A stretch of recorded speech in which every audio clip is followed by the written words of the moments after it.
Karon nga gipahigpit pagpatuman ang protokol tungod kay misaka ang atong COVID cases.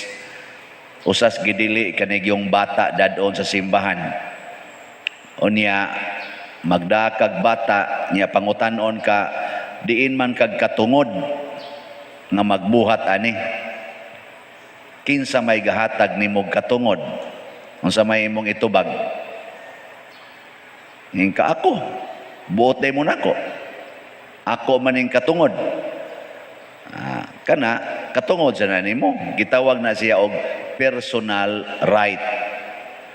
Unya moingon dayon ang authority pahawa dinhi. Kay mas labaw ang katungod sa gobyerno nga mopatuman sa balaod kay kanimo nga mosupak. Mao na pwedeng prisuhon ang individual person nga mo insist sa iyang right bisan pag ang government ni bawal ana. Karon si Jesus misupak siya sa gibawal sa ilang gobyerno or iyang gikoreksyonan ang gibuhat sa ilang gobyerno. Gobyernos mga pari, gobyernos mga Hudiyo, kadtong pagpamaligya og mga hayop, pangilis og kwarta dito sa templo, iyang gipanglimbuad, iyang gilimpyuhan, iyang gipapahawa, mautong gipangutana siya diin man kag katungod sa pagbuhat niini. Unsa man to'y gigamit ni Kristo? Personal right? Unsa may ang gigamit? Wa man siya musup atong pamaagiha, iya man gisupak ang standard ba nga balaod sa templo, ang balaod sa mga Hudiyo, sama ng balaod sa adlaw ng igpapahulay. Iya man gisupak. Nya unsa man? Sakto to siya dili. Kay kung sakto to si Jesus nga nagsunod ra sa iyang gusto, aw sakto sa nang magdag bata dinhi bisag bawal. Sakto sa nang mga tiguang nga moanhi dinhi bisag bawal. Asa man? Sige, tubag. Asa man? Sakto si Kristo o sayop? Uy, tubag mo eh. Aron sad ba atong marilate sa atong kahimtang kay naabi daghang mo insist karon siyang personal right. Sige balita ay ayaw mo pangadtog beach. Ala nagsigi beach party na hinuon. Ato ana gipanggukod na sad, gipang swab na sad, nga positive na sad. Ana didto. Ang saom ron nato ani ron. Ingnon ka nga ayaw pagpuyo-puyo, ingnon sa simbahan, ayaw pagpuyo-puyo. Ingon, amo man katungod. Ano man day? Buot mo na mo. Kami may naghigugmay. Hala, puyo-puyo gyud siging tinukhangay. Kugos anang bata, ang mga ginikanan, way kasal. Magpabunyag pa. Nagpabunyag sa bata, pero silang duha di mudawat sa sakramentos kaminyoon. Sila untay angayan nga muunag dawat sa sakramentos kaminyoon sigon sa balaod sa simbahan, dili kay ang bata mo ipabunyagan, kay sa wapa mataho ang bata, tinukhangay naman to sila.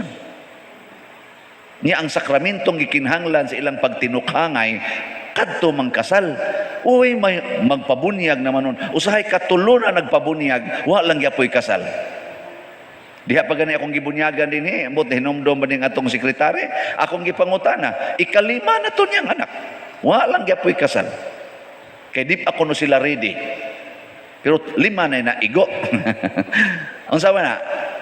Unsa man na siya? Pagsupak o pag-exercise sa katungod? Sige, supak. Kamo, supak san mo, anong ni amo din eh. Nya nganong kusog mangitang musupak, masuko man gay hinuon tagbadlongon, masuko hinuon ta kun ato jung i-impose og unsay kauyunan sa panggobyerno, mapanggobyerno man sa simbahan o panggobyerno sa atong civil society. Nganong masuko man ta? Tungod kay saan? Tungod kay yawan onta. Mao na siya.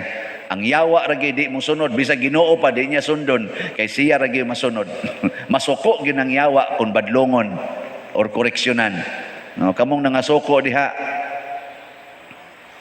Baon ako sa mo. Nakaron si Jesus mga igsuon, wa mag-exercise og personal right. Dili to iyang kaugalingong katungod. Niingon siya, sige kuno be, tug-ani kuno ko ninyo, kamo say hukom, kay nagsigi mamugdawat anang bunyag ni Juan, akong igagaw. Diin man siya katungod, nga namunyag man siya, nga wa man mo maghatag niya katungod. Wa man to ma-appoint, wa man to ma-ordain si John isip pari sa mga Levita or Levites. Wa man siya nabilong adto, wa man siya gi-ordain. Iyang papa pari sa una, pero siya dito siya gapuyo sa desierto. Way taong ni dool niya, wa siya gi kaon dito nga pagkaon na to, doon ra og dugos. Nya paghuman dito sa desierto, pagdako na niya, namuniyag na siya. Isa diin magkatungod si Juan ato. Ay, naglibog sila eh. Isa bitaw no, diin din katungod si Juan. Ug atong ingnon nga gikan sa tao, mingon sad siya, nganong nituo mo niya nga Ginoo ra may itong sundon. Ug mingon sa tangagikas Ginoo, ingon sa diron siya nato, ngandong wa man sad mong mutuo niya. Oh, mao na siya. Karon ang katungod ni Kristo mga igsuon mao ang divine right.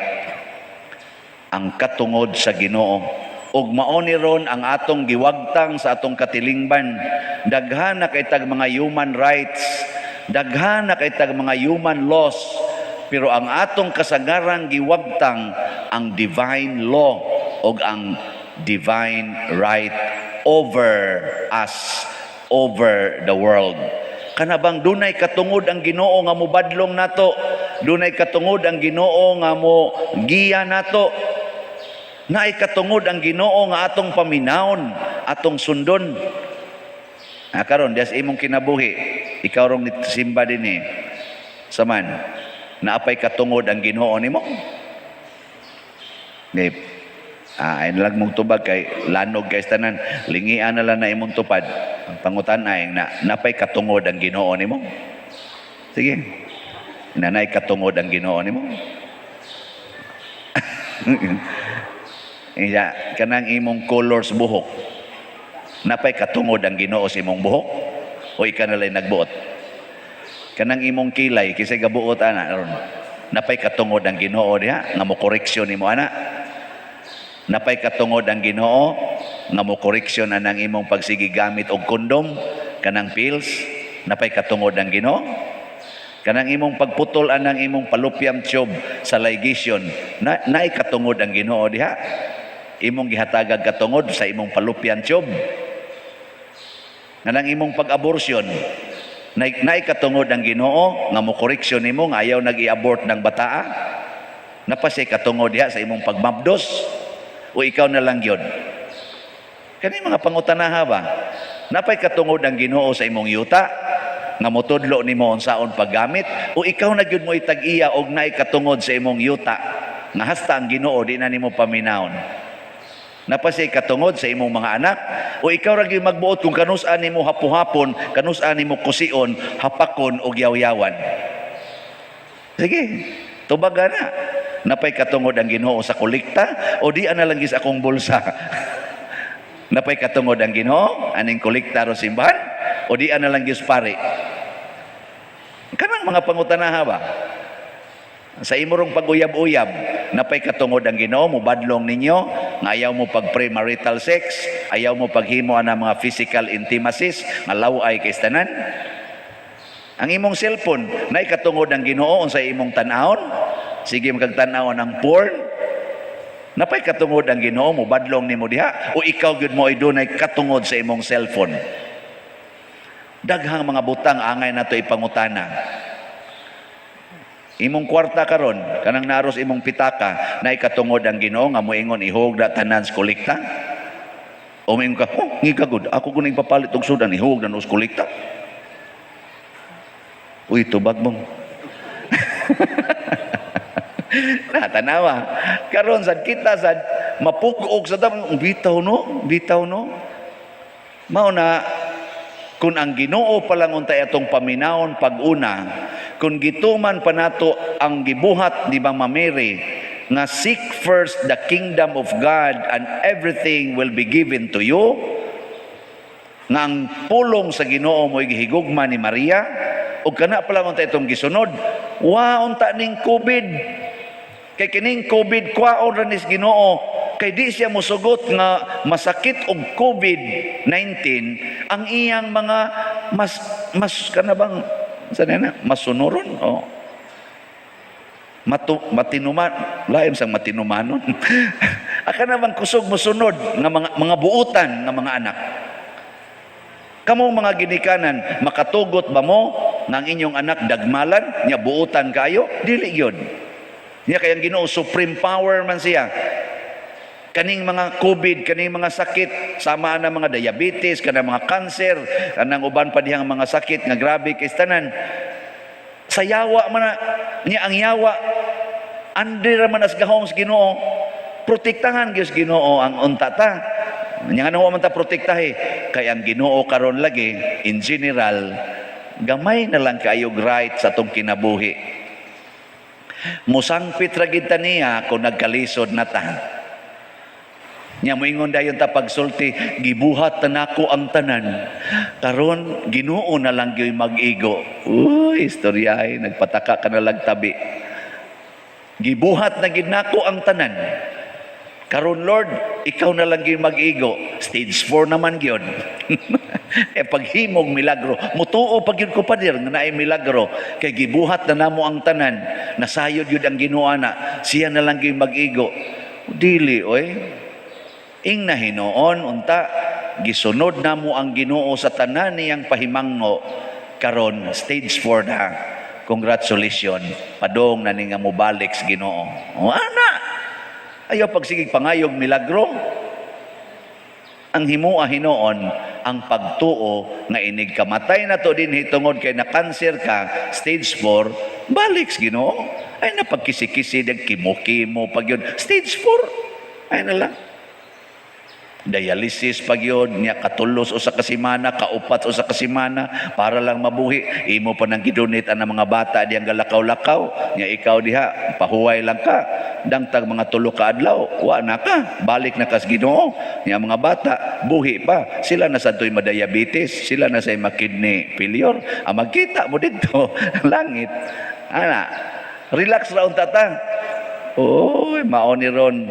Sige natang paningkamot nga maprotektahan ang atong lawas hangtod nga magtigom natag maayog kwarta kay panaganas atong masakit unya ka. Mao man na. Uy padir wa ra ba jud kay asawa unsa na lang masakit ka kinsay mo atiman nimo.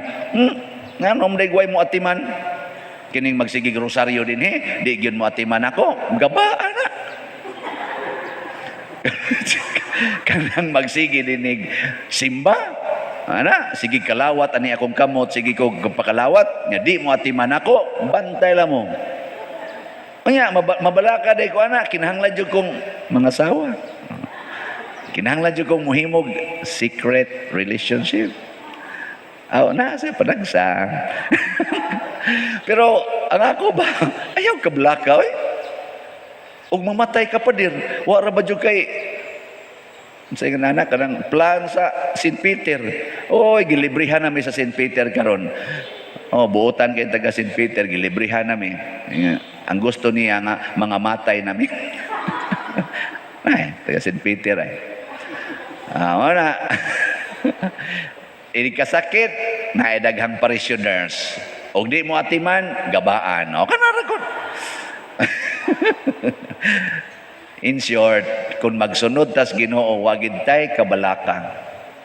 Kung magsunod tas kabubuton sa Ginoo, way makabuot nato nga bisan kinsang tao. Natod pas usa ka santo, mo si St. Augustine ba to? Ingon siya, love then do everything you want. Love then do everything you want. higugma nya buhata ang tanan, way makabuot nimo. In short, himua ang tanan out of love. Pirmi gyud kang sakto. Basta ang imong pagbuhat out of love. Ug mokolor kas imong buhok, kinahanglang out of love of God and love your neighbor. Kana mo man sugos gugma. Kung mo kiss-kiss kas imong kilay, see to it nga you love God and your brothers and sisters. Kung magpalaygit ka, see to it you love God, and that is for the love of your brethren, not for the self. Okay na. Og mosimba ka, siguro ang nahigugma ka sa Ginoo dili sa pari. Ano na siya? Kay mabiktima ka diha. Kay ang uban ra ba magpili og pari. Ikahibaw, kinsa day mo misa, kinsa sikuan sa ato lamilaing simbahan na yun. Magdukaon ta ng parian. Ikaw mo giduka, nganong ipasangil ni mos pari, wa kay batasan. Ika pa'y mo rin simbahan, unya ari matog, unya ang pari, bagay mong pasanginlan.